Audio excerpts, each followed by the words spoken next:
Assalamualaikum warahmatullahi wabarakatuh. Jumpa lagi di channel Novel Q, tentunya dengan Sodik di sini. Kali ini Sodik akan menceritakan kelanjutan bab ke-9 dari cerita Penguasa Alam Kayangan.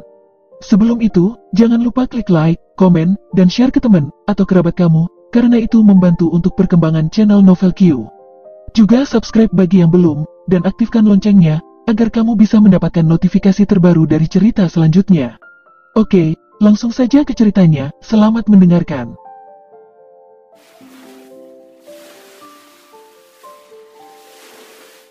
Penguasa Alam Kayangan, Bab 9, Judul, Istriku, apakah kau sudah tidur? Dia telah menikahi istri yang begitu cantik, tapi pada malam pernikahannya, dia tidak dapat menyentuh, membelai bagian tubuhnya, atau bahkan tidur di tempat tidurnya sendiri. Dia hanya bisa diam-diam memeluk lututnya saat dia bersandar di dinding di sudut kamarnya. Sin Awan sekarang benar-benar merasakan kejahatan dunia ini. Lampu lilin merah menyala di atas ruangan yang baru ditransformasikan ini, membuatnya tampak indah. Kedua orang berpakaian merah itu berdiam diri lama, seseorang duduk di tepi ranjang dan yang lainnya meringkuk menyedihkan di sudut kamar. Satu-satunya suara yang terdengar saat keheningan ini adalah suara napas mereka yang samar. Setelah beberapa lama, Sin Awan akhirnya berbicara. Kau tidak akan benar-benar membuatku tinggal di sini sepanjang malam kan? Bulu mata panjang Ning Savitri berkibar dan lekuk tubuhnya yang anggun berubah sedikit untuk berbaring di tempat tidur. Sin Awan hanya bisa melihat bayangan kaburnya di bawah cahaya lilin remang-remang. Tiba-tiba, Ning Savitri melambaikan tangannya dan angin kencang yang dingin menyapu kedua lilin merah itu bersamaan. Membuat Sin Awan duduk di bayang-bayang gelap ruangan. Jika bukan karena tidak mungkin dia bisa mengalahkan wanita ini, meski dia sedingin seperti penampilannya, dia tetap saja akan melompat padanya. Aku hanya bercanda tadi. Bukan saja aku tidak mabuk, aku bahkan tidak minum satu teguk sepanjang sore ini. Kau bahkan tidak bisa diajak sedikit bercanda, kau tidak memiliki selera humor. Sin Awan dengan kesal bergumam. Aku tahu kau tidak mabuk, Ning Savitri menjawab dengan dingin. Tapi aku benar-benar membenci pria yang bisa buang air besar dan buang air kecil sembarangan. Buang air besar dan buang air kecil sembarangan, mungkinkah? Saat dia mencoba mengeluarkan anggur dari mutiara racun surgawi, sialan. Mata Sin Awan terbelalak saat dia melompat dari sudut. Kau mengatakan jika aku buang air kecil sembarangan, apa kau melihatnya dengan matamu sendiri? Kau hanya mendengar suaraku menuangkan anggur. Menuangkan anggur, menuangkan anggur. Sebagai orang terhormat dari keluarga Sin, aku tidak akan pernah melakukan sesuatu yang tidak bermoral dan kotor seperti itu. Kau diperbolehkan untuk melihat ke bawah pada kekuatanku, tetapi jangan menghina karakter dan kepribadianku yang mulia. Setelah Sin Awan berbicara padanya, dia mendengar suara santai Ning Savitri. Aku juga hanya bercanda. Sin Awan sudah hampir muntah darah. Karena tertekan, Sin Awan kembali ke sudut dan terdiam lagi. Wanita ini benar-benar tahu bagaimana bercanda. Biasanya dia akan tidur nyenyak di tempat tidurnya, tapi pada malam pernikahannya, dia harus tidur di sudut. Tidak mungkin dia bisa tertidur. Setelah menahan diri untuk waktu yang lama, Sin Awan mengeluarkan suaranya lagi. Jadi, kapan kau akan kembali ke Istana Awan Salju? Besok, atau lusa? Ning Savitri terpana tanpa menjawab. Sin Awan tertawa dengan ekspresi ringan dan dengan tenang menjelaskan. Meskipun aku hanya sedikit tahu tentang Istana Awan Salju, aku tahu mereka hanya menerima wanita. Emosi cinta dilarang dan mereka semua harus suci. Ada banyak wanita cantik di Istana Awan Salju dan aku belum pernah mendengar ada orang yang menikah. Tapi kau sudah menikah denganku. Sepertinya bahkan di antara orang-orang Istana Awan Salju, bakatmu sangat langka. Kau mungkin adalah bakat yang baru mereka lihat satu kali dalam ratusan tahun terakhir. Kalau tidak, mengapa mereka bisa melanggar peraturan itu untukmu? Sin Awan mengangkat kepalanya dan menatap langit-langitnya yang gelap dan melanjutkan. Bagi orang sepertimu, mereka akan melakukan semua yang mereka bisa untuk merekrutmu ke dalam Istana Awan Salju dalam waktu sesingkat mungkin. Pasti ada praktisi kuat yang tak terhitung jumlahnya yang berlatih tenaga dalam yang orang biasa tidak akan pernah lihat di seumur hidup mereka. Dan mempunyai harta yang tak terhitung jumlahnya juga. Dalam keadaan seperti ini, kekuatan dan statusmu yang hebat akan meroket ke langit. Kau mungkin akan segera pergi, apakah aku benar? Ning Savitri terdiam beberapa lama. Setelah beberapa saat, dia menjawab dengan suara samar.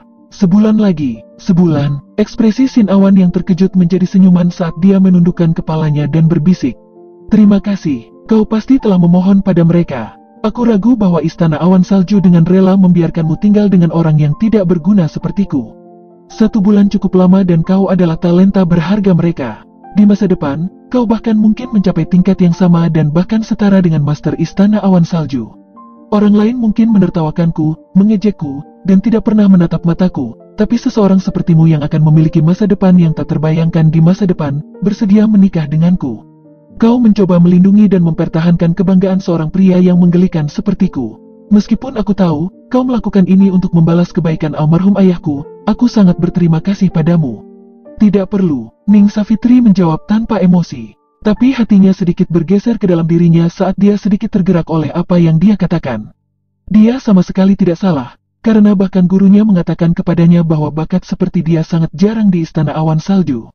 Gurunya bahkan mengatakan bahwa begitu Ning Savitri memasuki Istana Awan Salju, dia yakin bisa menembus Profond Spirit Realm dan bahkan mencapai ranah kekuatan bumi. Tingkat yang bahkan praktisi nomor 1 di kota Klaten, Sin Bejo, tidak bisa mencapainya. Mencapai ranah kekuatan bumi sebelum usia 20. Untuk orang-orang di kota Klaten, itu adalah sebuah prestasi yang tak terbayangkan. Sebelum aku menikah denganmu, aku pikir kau akan menjadi seperti semua orang yang menghinaku dan mengabaikanku, tapi kau lebih baik dari perkiraan semua. Kau tidak hanya cantik, kau juga berbakat dan baik hati. Sebagai wanita, kau bisa dianggap sangat sempurna.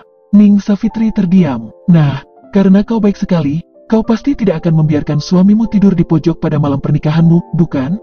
Tempat tidurku cukup besar dan pasti tidak akan sempit jika 2 orang tidur di atasnya.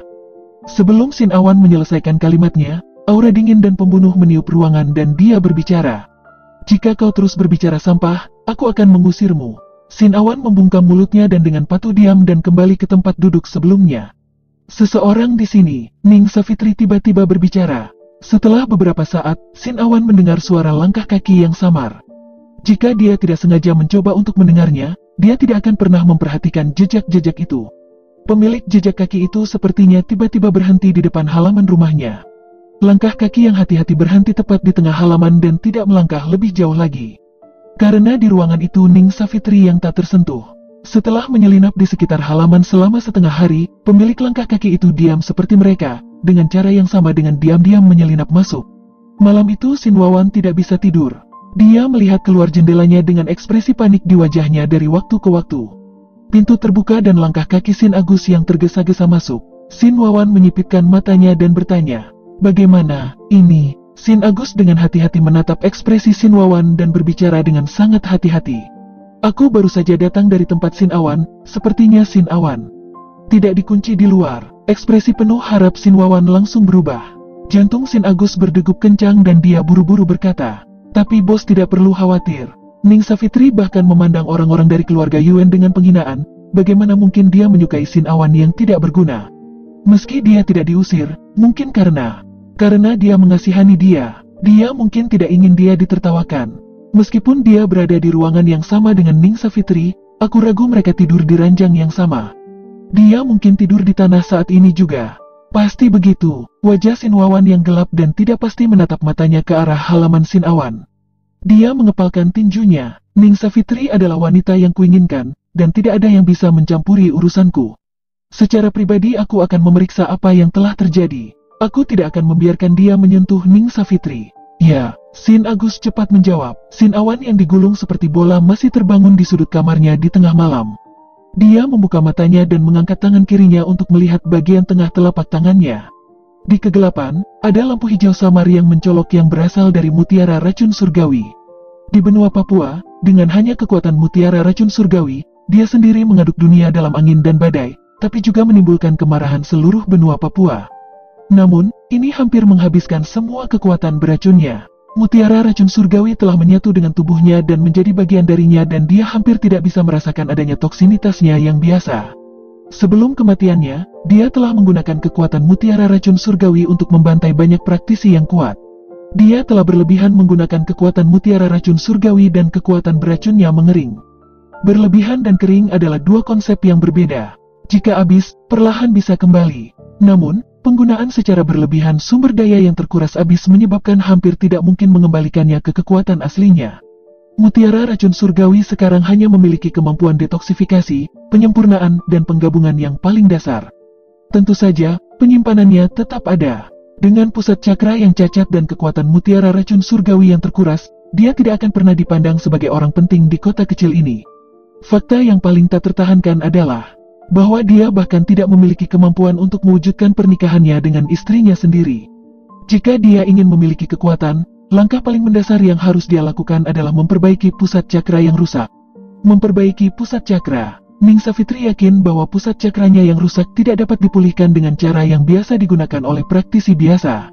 Tapi baginya, ini bukan sesuatu yang tidak mungkin karena dia adalah penerus medical science. Gurunya telah berkali-kali menceritakan teori penyembuhan tentang pengobatan. Saat menghadapi masalah, seseorang harus ingat bahwa ada sebab dan akibat. Jika ada masalah, pasti ada solusinya. Jika ada orang yang menderita, pastilah ada penyembuhnya. Di dunia ini, tidak ada penyakit yang tidak dapat disembuhkan, dan jika tidak bisa disembuhkan, itu hanya karena kemampuan penyembuhan yang kurang. Mengenai cara memperbaiki pusat cakra yang rusak, Sin Awan telah memikirkan hal itu sampai hari ini. Pusat cakranya yang rusak bukanlah cacat bawaan, tapi dirusak oleh orang lain saat lahir. Setelah tumbuh dewasa, pusat cakra yang rusak sekarang telah benar-benar lumpuh, membuatnya tidak dapat menggunakan metode biasa untuk mengembalikannya. Dalam rangka untuk menghancurkan pusat cakra dan membangunnya kembali, ia membutuhkan setidaknya 3 hal. "Istriku, apakah kamu sudah tidur?" tanya Sin Awan. Setelah lama berdiam diri, ia masih belum mendapat tanggapan. Istriku, kau benar-benar tidak tertidur kan?" tanya Sin Awan lagi. "Namaku Ning Savitri," jawab Ning Savitri dengan suara lembut yang dingin. "Aku tahu namamu adalah Ning Savitri." Sin Awan menggaruk alisnya dan bertanya secara aneh. "Istriku, aku punya sesuatu untuk ditanyakan padamu. Panggil aku Ning Savitri," dia berkata dengan marah. "Oh, oke." Sin Awan mengangguk. Lalu dia bertanya, "Istriku, setelah kau pergi ke Istana Awan Salju, apakah kau bisa mendapatkan rumput 7 permata, kristal ungu nadi langit dan inti binatang dari ranah kekuatan bumi? Apakah kau bisa mendapatkan 3 hal itu?" Dan cerita pun bersambung.